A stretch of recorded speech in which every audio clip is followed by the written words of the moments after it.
Hello, everyone. Good morning, good afternoon, or good evening, wherever you are. Welcome to this webinar, Feminist Theology and Social Justice in Islam. I am the Reverend Dr. David D. Grafton, Professor of Islamic Studies and Christian Muslim Relations at Hartford International University for Religion and Peace, and the Director of the Duncan Black MacDonald Center for the Study of Islam and Christian Muslim Relations. That's a mouthful. A few words about the MacDonald Center that is hosting this event. We have several events a year, including several webinars.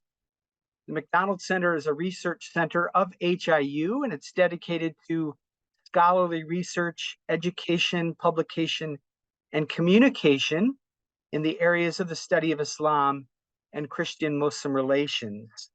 I would invite you to take a look at our web page of the MacDonald Center, which I will post in the chat in a few minutes, that provides for you information about our activities. I'm delighted today to welcome you to this particular webinar. It should be a fascinating webinar, and we're delighted to have our guest speaker and presenter with us. I also have my colleague, Professor Hossein Kamali, Professor of Islamic and Interreligious Studies and holder of the Imam Ali Chair in Shia Studies and Dialogue among Islamic Schools of Thought, who will be our faculty member who will be moderating and engaging in conversation with our guest presenter today. And our guest presenter for today is Dr. Mahjabeen Dhala, who is the director of the Madrasa program and assistant professor of Islamic studies at the Graduate Theological Union in Berkeley, California. She is the noted author of her most recent publication that she's going to be talking about today, Feminist Theology and Social Justice in Islam, a study on the sermon of Fatima. Dr. Dhala is a researcher and teacher in the area of Islamic theology and jurisprudence, women's studies, Muslim minorities, and lament culture. And one of the things that I very much appreciate about her in her bio is she sees herself as a religious leader and a pilgrim guide and as a teacher. So I'm very thankful for that self-identification. I'd like to welcome you, Dr. Dhala, to this webinar. Thank you for coming and being willing to share with us your research.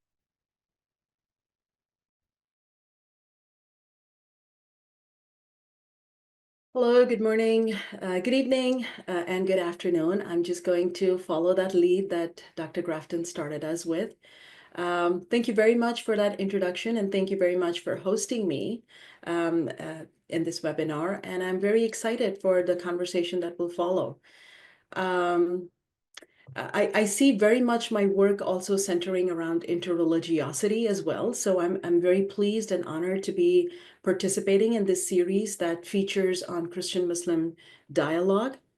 But if you'll allow me, and I think in the agenda, I have a few minutes where I can just talk about my book, and I'm very excited to do that. It's hard to contain excitement when you have been working on a project for most of your adult life, but when it takes the form of a published book, and I'm so grateful that the book came out early this year from Cambridge University Press.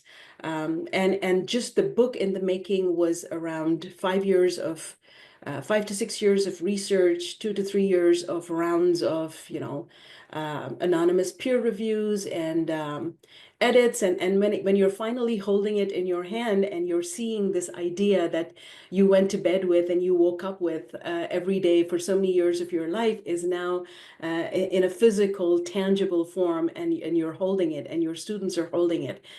So it is very hard to contain that excitement. And thank you for allowing me this place to share that excitement with everyone. But in the spirit of learning and in the spirit of growing, I would very much be excited to also hear feedback and questions after this short presentation. And I think those will be the growth edges from where I can take your very valuable feedback and allot it to places where this work can grow further. So this book that we're talking about today, it's called, I don't know if you can see this, but it's, I didn't choose the color, I didn't choose the format. I think this is something that the publishers do for you. But it's called Feminist Theology and Social Justice in Islam. And what I'm doing, particularly in this book, is a focus on the 7th century sermon of a pre-modern Muslim woman. Her name is Fatima, very, very well-known, revered personality, at least within the Islamic tradition. And of course, she has a namesake in the Christian tradition as well, but through a different context. The Fatima in the Islamic tradition is the daughter of the Prophet Muhammad, peace and blessings be upon him. And she is a woman who is revered across the Islamic tradition. What I am doing in this book is I am taking this woman who's been revered as a dedicated wife, a dutiful daughter, a completely dedicated and committed mother, and a pious woman. And I'm taking all those images that have been portrayed about her, which are all true, and focusing on and highlighting Fatima the troublemaker, Fatima the agitator of the status quo of the political system of her time. I think this part about her is not very much highlighted or focused upon in confessional gatherings within the Islamic tradition and also in academic settings here in the US. So that is what I've set out to do with this book. In the next couple of minutes that I have, in the next 15 minutes that I have, I want to go through 3 main themes that I wanted to highlight in this book. I wanted to focus on the woman, the person, um, the legacy, what she brings with her, and the impact that she has caused on the lived experiences of Muslim women today and throughout time, at least in the Islamic context.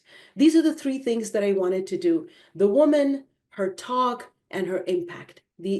When I start off with the woman, in this first chapter, which has been, I've received quite a lot of feedback from professors who are teaching Islamic studies in different universities, saying that they really appreciate this one chapter just on Fatima, talking about her from a Quranic context and a mystical context.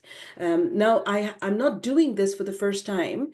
There have been several biographies about Fatima, but I have restrained myself from going too deep into the biography of this woman. I just wanted to dedicate one chapter so that when this book is used as religious studies readings materials, then at least the students will have some idea of the woman that is being highlighted in this book. So in this first chapter, I take from Quranic sources and I take from Islamic mystical sources, and I put together this person of Fatima, which involves something that is not being done as often as it should be done, at least in contemporary Islamic studies today, and that is allegorical interpretations of the Quran. If you've taken a Quran course, or if you're teaching a Quran course, we know that we have a very set, rigid, classical outline for the tafsir and the exegesis of the Quran. But moving into esoteric and allegorical understandings of the Quran is something that was not very encouraged by classical exegetes within the Islamic tradition. But I think that this is a missed opportunity if Quran study scholars today are avoiding allegorical translations or interpretations of the Quran. Because in this allegory, I find realities of every human being woven into the reality of the sacred book. And if as Muslims, folks profess that this book is a book that will stand as a constitution and a code of life till the last hour, then it necessitates that every lived reality, their challenges, their triumphs, um, their experiences have been woven into what we understand as the sacred text and the Word of God. So it is only through opening up the esoteric and opening up the allegorical interpretations of the Quran that we can tap into the multiple realities that the book might hold. So what I do is I take among the 5 different verses and the 5 different instances of the Quran that I take and I feature in introducing Fatima as she appears in the Quran, one of the things that I focus on is the meaning of Kawthar. Um, and it is really sad because I've been to the AAR. I've been a member of the AAR SBL Community Guild for the last 10 years. I've attended several Quran units, and I've listened to many papers on the topic of Kawthar, where there are so many different interpretations presented, but I have yet to hear someone talk about Kawthar as Fatima. And maybe for people who might not be familiar with this word Kawthar, it is an Arabic word which signifies or is hinting towards grace, a magnitude of grace and grants that have been offered to the Prophet that have not been offered to anyone else. And it's one of the formations of the word kathir or kathara, which means too much or expansive.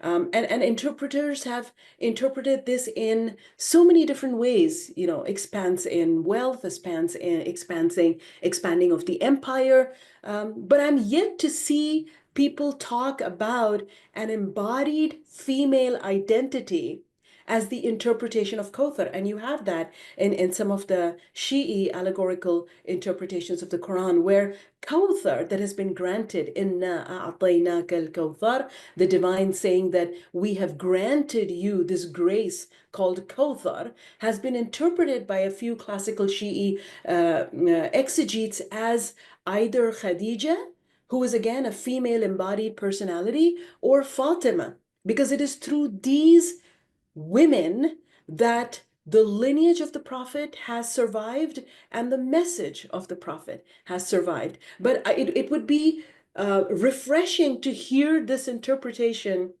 at a Quran unit, or especially, and I'm only speaking about my experience of having listened to papers being presented at the AAR. If there have been other conferences where these interpretations have been shared, then I'm not aware of those.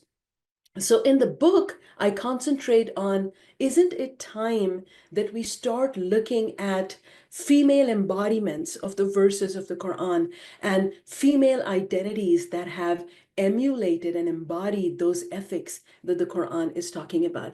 I look at the verse of Abrar, I look at several other verses where we see the hues of Fatima's life documented in the sacred text of the Muslims, and which have gone unnoticed by the majority Muslims for a long, long time. And this is what I wanted to resuscitate from the Quran.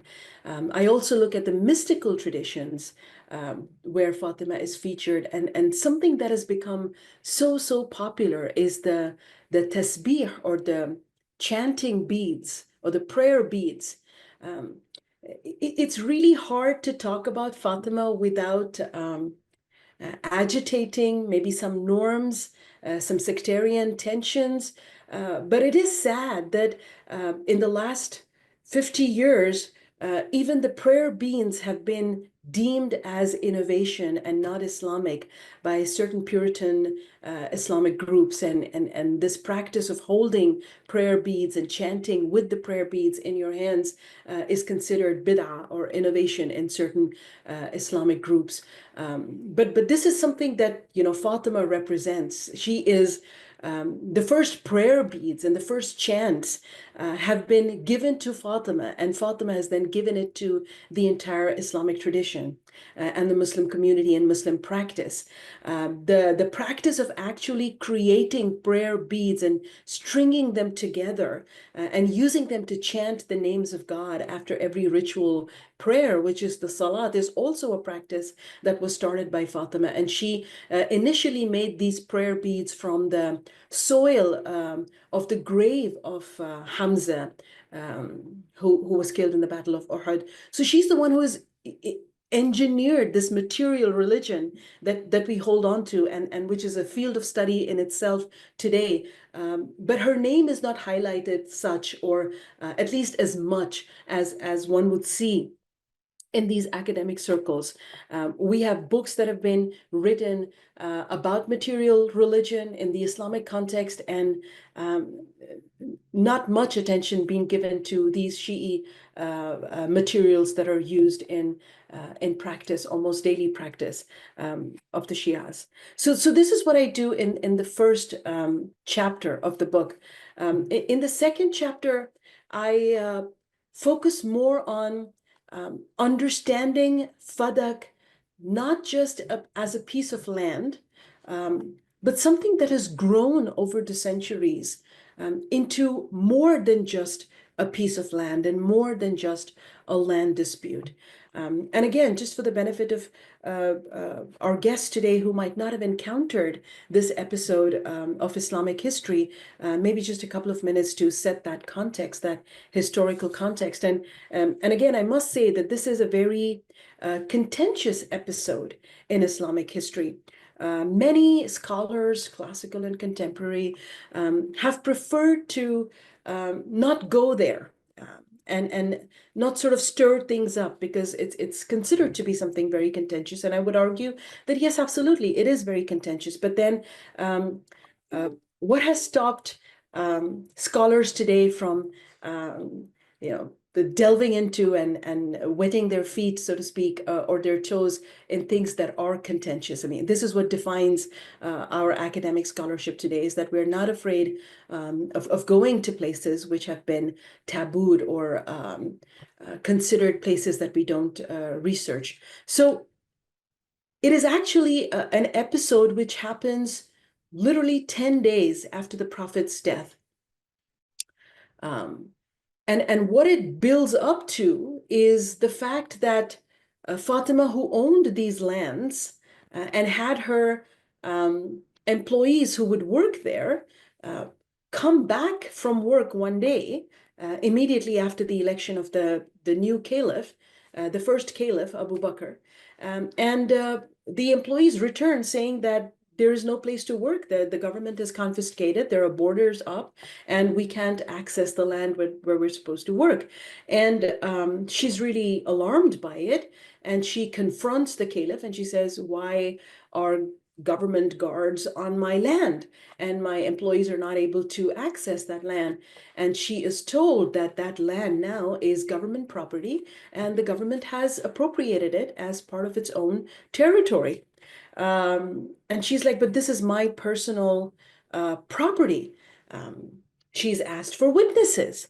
Can you bring witnesses to establish that this is your personal property? I go deeper into the book in this chapter where I talk about her movement, where she goes door to door, literally knocking the doors of the Muhajir and the Ansar and the immigrants and the helpers, the main demographic groups within the city of Medina, and asking them for their support and saying, "Hey, you've seen me, you've heard the Prophet give this to me," and she just gets bowed faces and excuses, and "We're sorry, we can't take on the powers right now. It's very tense in Medina. People's properties are going, and we'd rather not get into this mess." And interestingly enough, there are women who come forth to support her. And one of the women who serves as a witness for her stand is actually the wife of the caliph, Asma bint Umays. She is the wife of the caliph, who she is protesting against. And the wife of that man is, for me, this is just mind-blowing. For a 7th century woman who relies on her civil status, her financial status, on her identity, she relies for all these things on the male entity in her family and her husband. And this woman's husband is not just her husband, is also the state leader, decides to walk out and support the woman who has filed a claim against the political leader. So for me, this is just mind-blowing. But yes, she gathers the support of women and she goes there, and these women testify that yes, we've seen the prophet, we've heard the prophet, we've witnessed the prophet give this property to Fatima, and she's the owner. The witnesses are denied, and when the witnesses are denied, Fatima decides to make a public protest, and she walks to the mosque. And this is also very interesting because Fatima had a home where she had the privilege of a private access to the mosque. So her home was adjacent to the mosque in such a way that she had a connecting door that led straight into the mosque and a door that led into the souk, or the marketplace.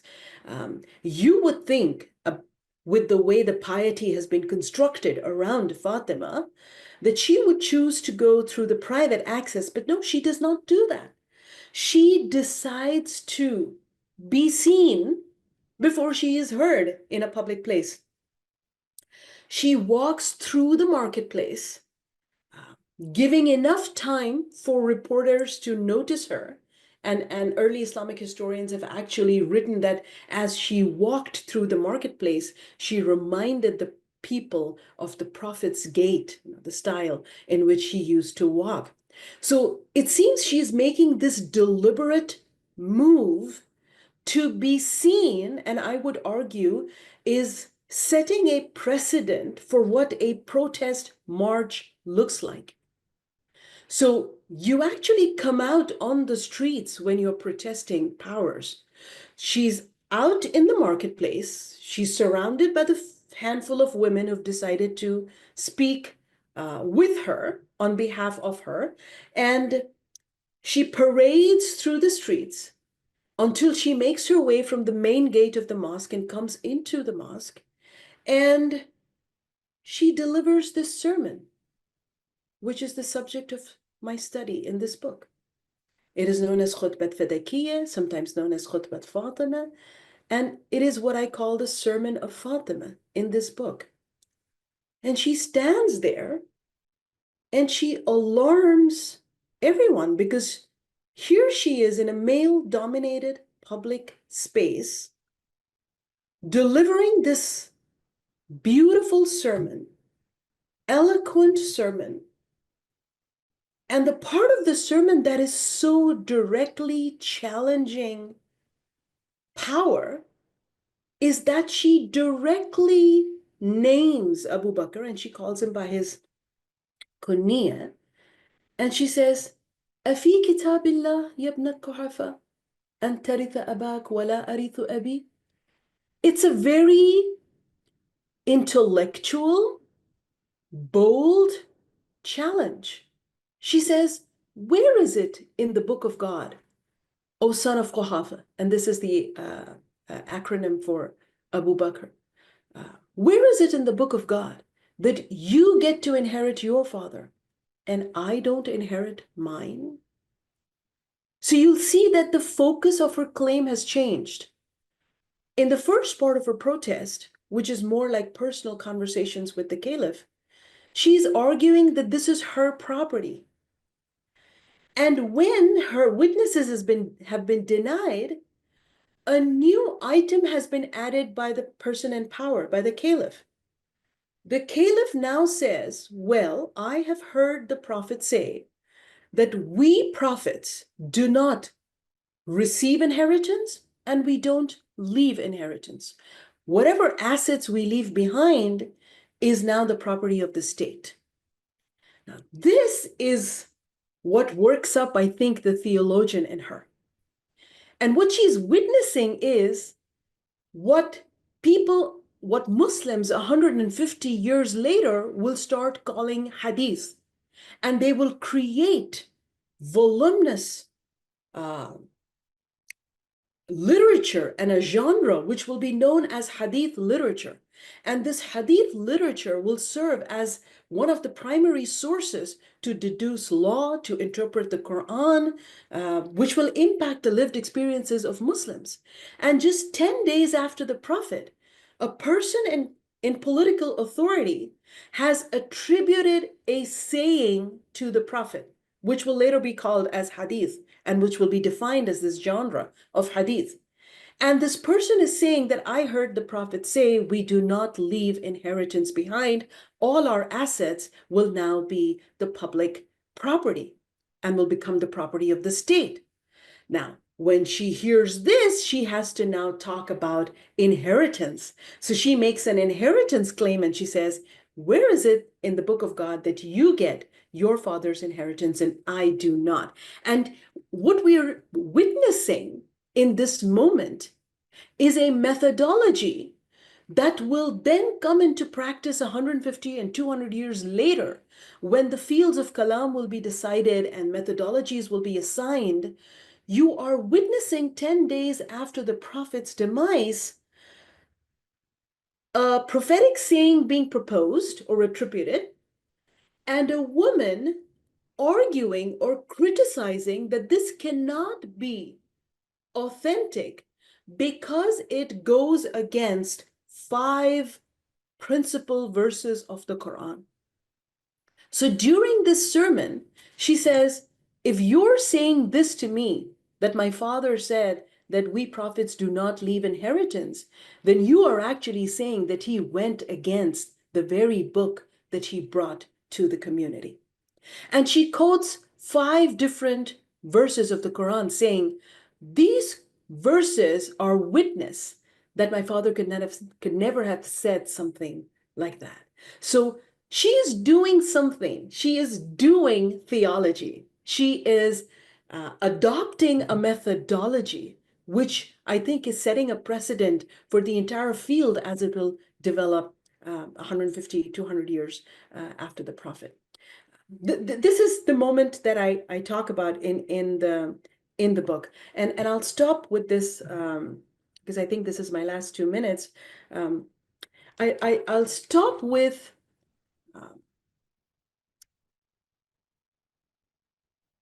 a hope that I have with getting this book out, and that is that I really wish that in Islamic studies classes, in Christian Muslim dialogue classes, in women's studies, in religions classes, there will be a contribution now, and there is a contribution now for voices of women's theology, which I believe are very rare when we look at women's studies in religions courses in academia today. And I'm really hoping that this will not just invite interreligious dialogue, getting women on the premise of female theologian voices, but it will also invite mainstream Islamic studies or even Sunni Islamic studies or researchers to have an open mind and revisit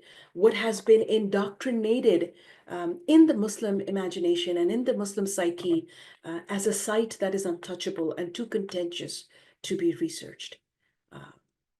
Yeah, I'll stop there. Thank you so much for giving me this time, and I look forward to your questions and your feedback.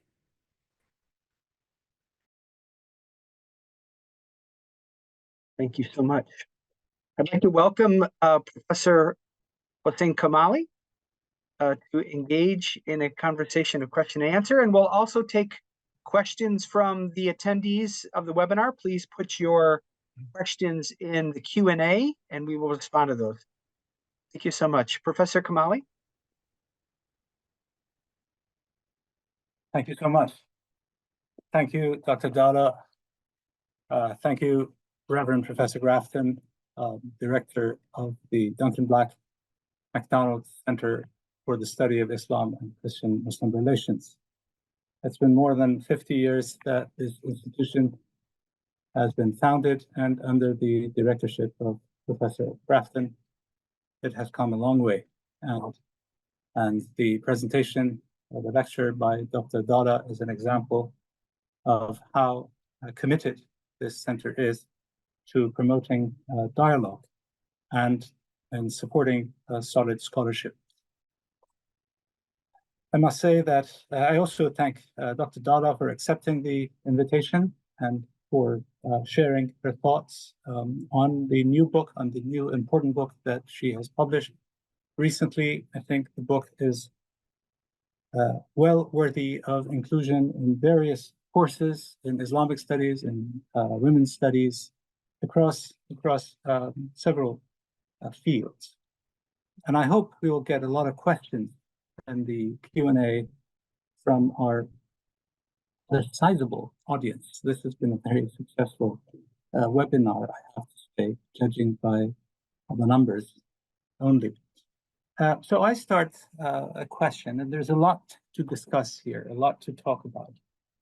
My first question to Dr. Dhala is how she would situate her scholarship in the field or across fields, in Islamic studies and women's studies, etc. How would you situate the work yourself?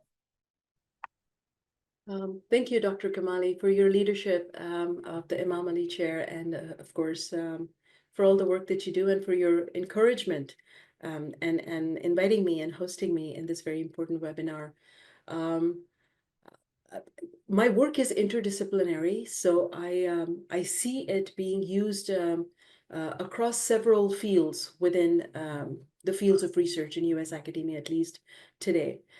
It builds on a lot of classical Islamic methodologies. So I come to my work with about 9 years of training as a classical Islamic theologian. So I've been to several Islamic seminaries in the world, and I've received my training from there.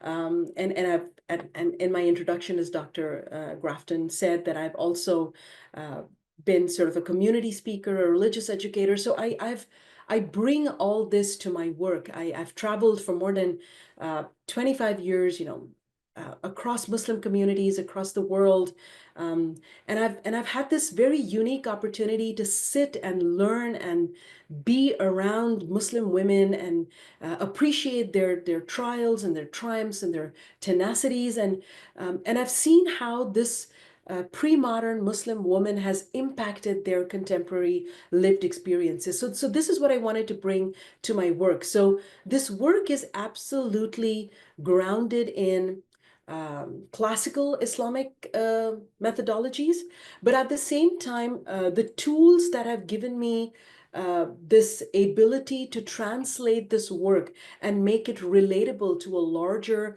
religious studies field in the US has been the question of feminist theories and theologies and the methodologies of critical race theories. So these are the two different lenses with which I am mining this 7th century sermon. And I'm taking something that has lived and dwelled in the classical world for so long and bringing it out and saying, amidst all of this sectarian tension, there is a voice of a female theologian who needs her own place within women's studies and religions today. So I would situate this work within feminist theology and raising the concerns of how Muslim women's voices and bodies have been marginalized and persecuted for the longest time.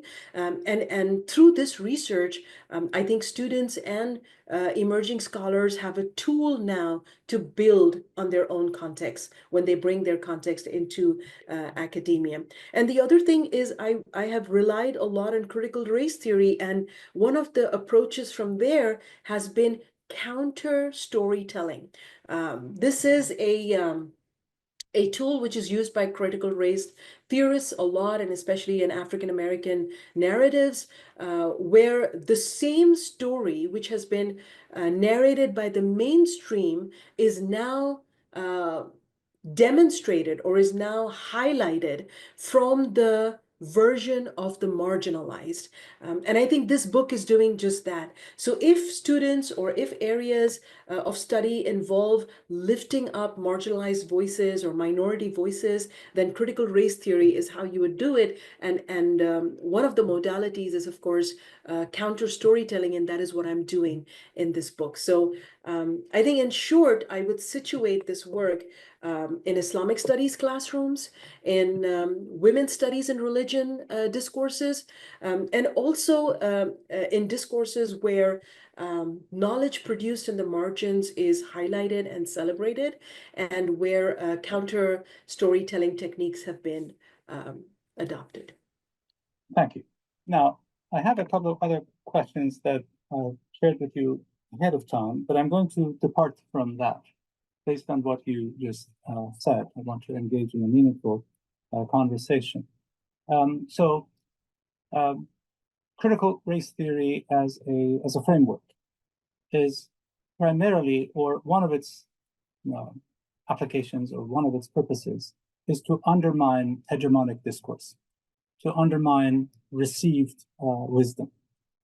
And for good reason, there is a lot of talk these days in the United States on banning it and marginalizing it further and further.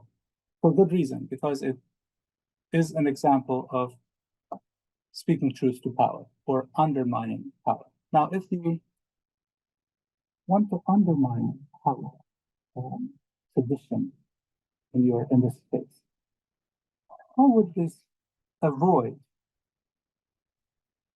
prevent, or circumvent the possibility or the probability of raising the stakes and instead of bringing people together, cause more strife and sectarianism?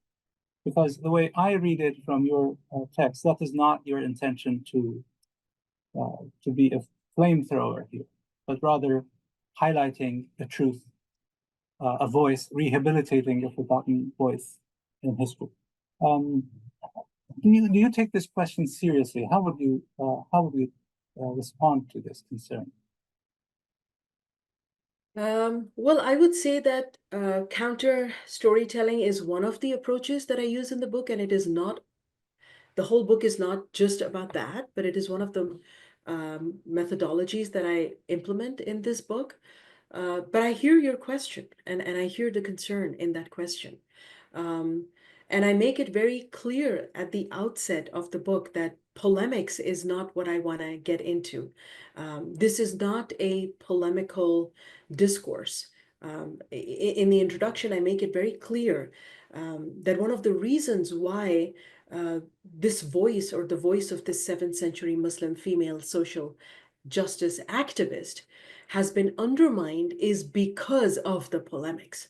And what I'm trying to do is steer clear of that and sort of lift up the voices that have been ushered to the side because of power dynamics. So the point is not to irritate or ignite differences or agitate in such a way that the differences are highlighted.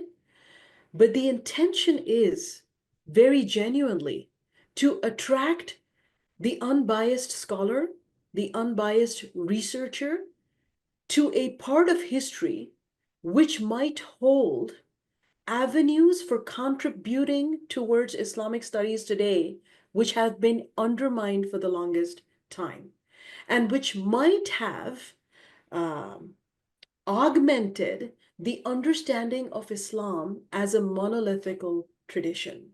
By highlighting these marginalized voices, these minorities, or even differences, I will use the word difference. Yes, diversity is the more better word to use, but there are differences, undeniable differences. But we are working towards a world where differences do not become a source for dividing, but a source for coming together and learning more about each other. So the hope really here is to lift up this woman who is, yes, in a way, speaking truth to power. If I use the language of the 21st century, she is speaking truth to power. But if we were to just remove those identities that have been constructed or even magnified in the Islamic world to an extent where it's become a taboo to even talk about these identities, what we're doing is a disservice to the knowledge and the experiences that the Islamic tradition holds within the marginalized and within the margins. So the intent, and I'm glad that you're asking me this question so it can be clarified. The intent, at least on my part, was far from um, deepening the divides. Rather, it was blurring what has been surmounted, or the walls that have been built over the centuries, and invite unbiased thinkers into a part of history that might hold a lot of treasures and contributions to the world of religious studies today. Very good point. Thank you very much. As I mentioned earlier, the webinar is very well attended, and we have a number of questions that I would like to share with you, even though that makes me refrain from posting my own questions and engaging in a longer conversation with you, which I am enjoying very much. So let me read some of the questions that have come in. The first question by an anonymous attendee asks, have you discussed the relationship between the hadith that you mentioned in the beginning, that prophets do not leave inheritance? Do you see a link with such hadith and the general resistance in later history toward writing down of hadith, or collection, the ban on recording of hadith from the Prophet? Do you see a relationship there? I changed the wording of the question a bit so that it is more within the framework of this presentation. Yeah, thank you so much for that question. In fact, I have thought about it. I don't have particular research to be able to respond to that question in a very deep researched manner. But I must say that as I was putting together just my work, and in the chapter, there's an extensive analysis of this one particular hadith. And this hadith really changes its connotation within that first century of Islam. So you see the Prophet's daughter being denied her inheritance on the basis of this hadith, but other relatives of the Prophet, like his wives, not being denied their inheritance as wives of the Prophet. So it really is very challenging, and I can understand how such pick and choose or unsystematic application of a tradition attributed to the Prophet could have posed problems to the early caliphate. Because if they were categorically denying one aspect of the inheritance of the Prophet and were freely adopting other parts of the inheritance of the Prophet, then that would have posed a social crisis for them. And to avoid that crisis, it would make sense then to just ban collection of ahadith, talking about ahadith, attributing things to the Prophet, and just stay clear of Qala Rasulullah. Just do not say the Prophet said.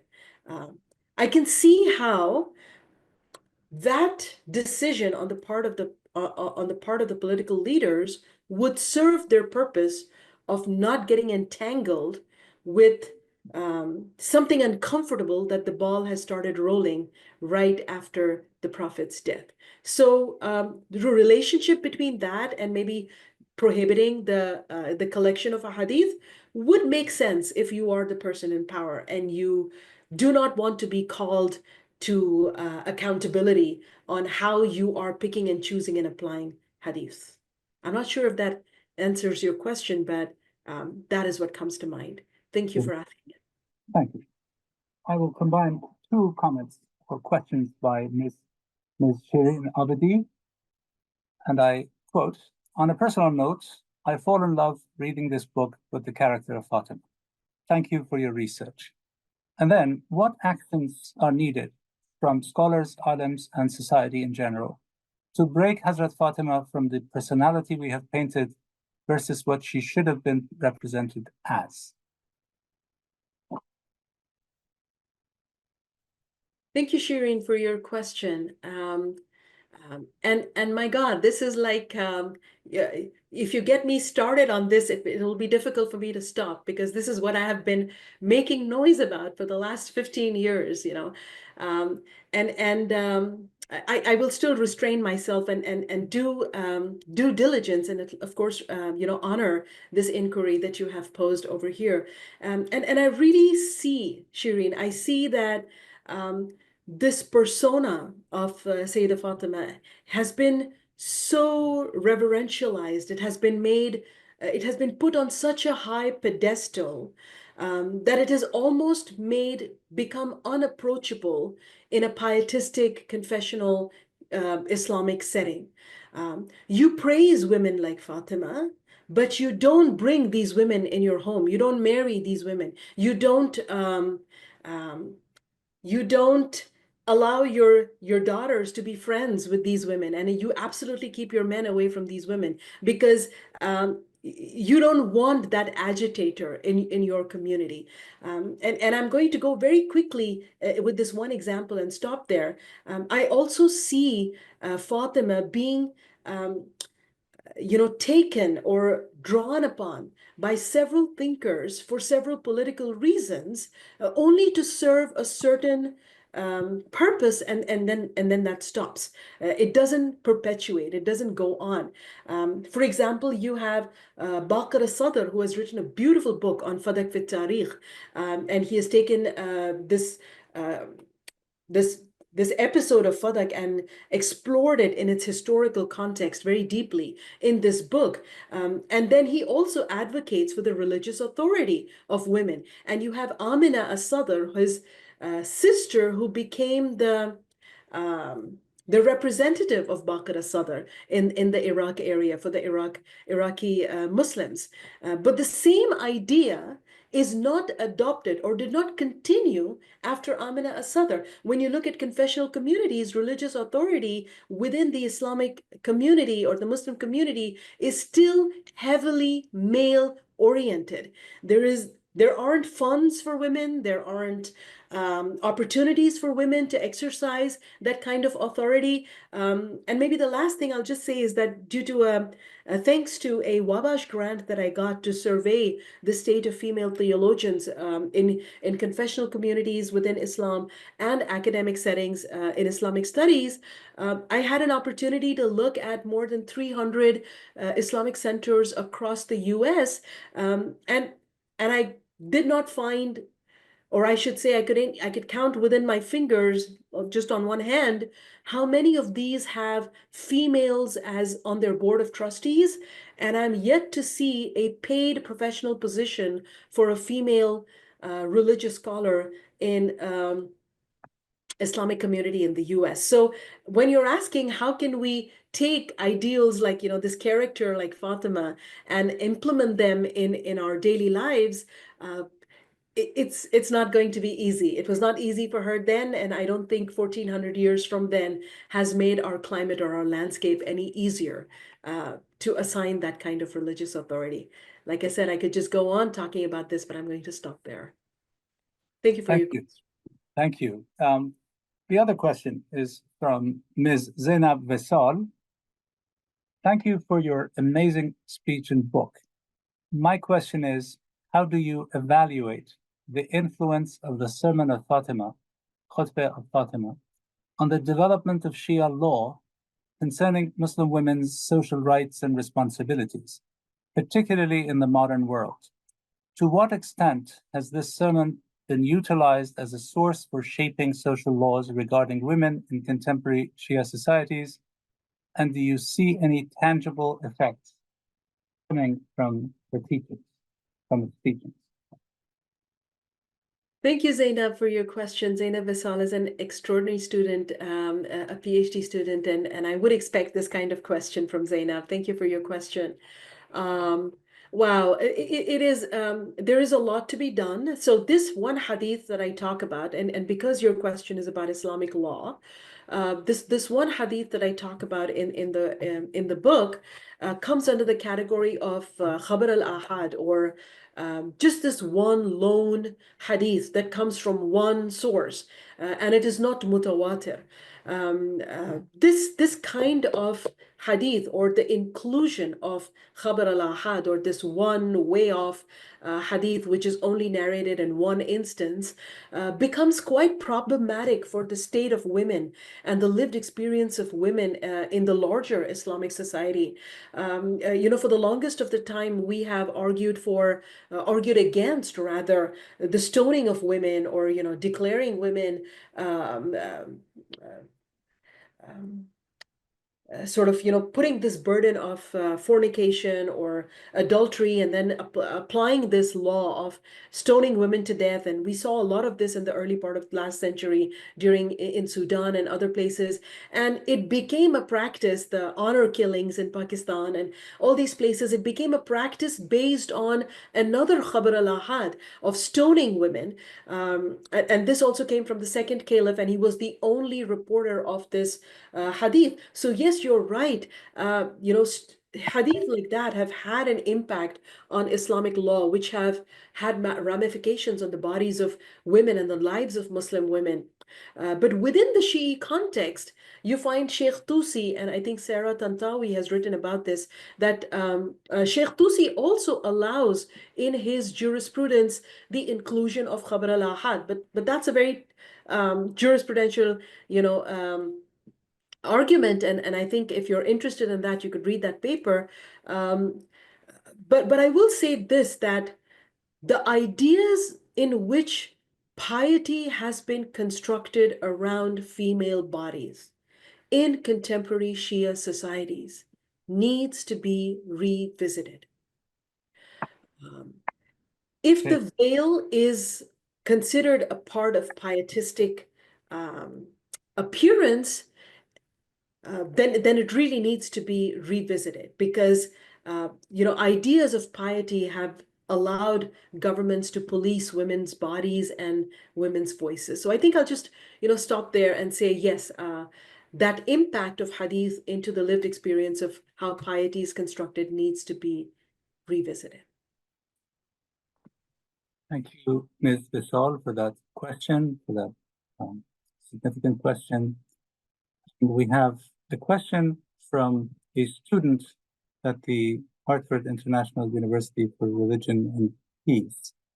I could either use that as the last question or give the privilege of place to a guest of ours and ask this one as the last question here. So I'm foregoing the question by a student of ours because we are supposed to prioritize our guests. So that's what I will do. There's an anonymous attendee who says, can we establish the Islamic identity of women by strengthening intellectual and doctrinal constants and building a strategy to preserve them by presenting the model of Fatima Zahra, peace be upon her, and the women of the House of Prophethood as a reference? I would ask, what do we want to strengthen about our doctrine? Even the way the Islamic doctrine is understood and interpreted is complex. It is not the same across Islamic groups and Islamic sects. Even within a particular sect, there are different interpretations on what we mean by doctrine. And if by doctrine we mean the usul, that is Tawheed and Nubuwwah and Ma'ad, then what kind of a God do we profess or subscribe to? Do we subscribe to a God which sort of accepts virtues as gender inclusive, or are we talking about appropriating what we think is a doctrine and weaving into it our cultural gender roles for males and females and say women should be like this and men should be like this. In one of my chapters, which is not in this book, but I'm working on it for my next book, and maybe I could use this as a plug for talking about my next book.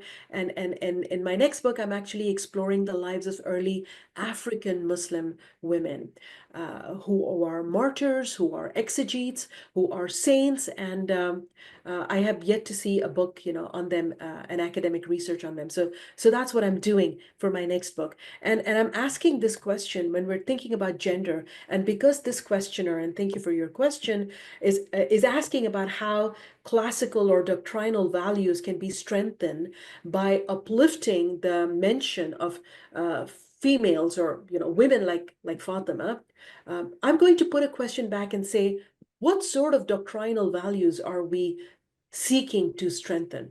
Are those the liberative values? Are those the values of equity? Are those the values of justice? Are those the values of free thinking?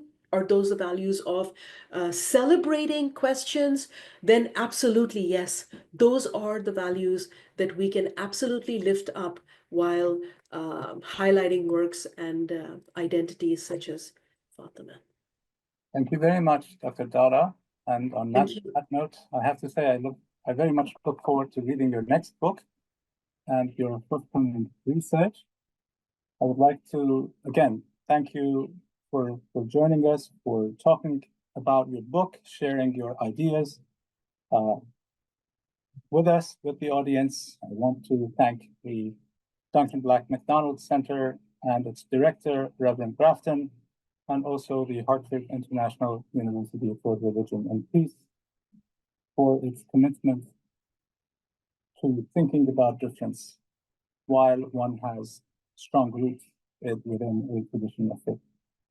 I'd like to end this with another hadith that is very much dear to, I believe, to all Muslims. The hadith that remembers the Prophet saying, Fatimatu bid'atun minni. Fatima is my flesh and blood. The more we talk about her, the more we can deepen our faith, the more we know her and about her and follow her and revere. Thank you very much, Dr. Dhala, Dr. Grafton, my colleagues at the Hartford International University for Religion and Peace, in particular Joe Chung, the Office of the Dean, and everybody who kindly attended. Have a great day. Thank you. Thank you for having me. Thank you for coming. Thank you so much. Appreciate it.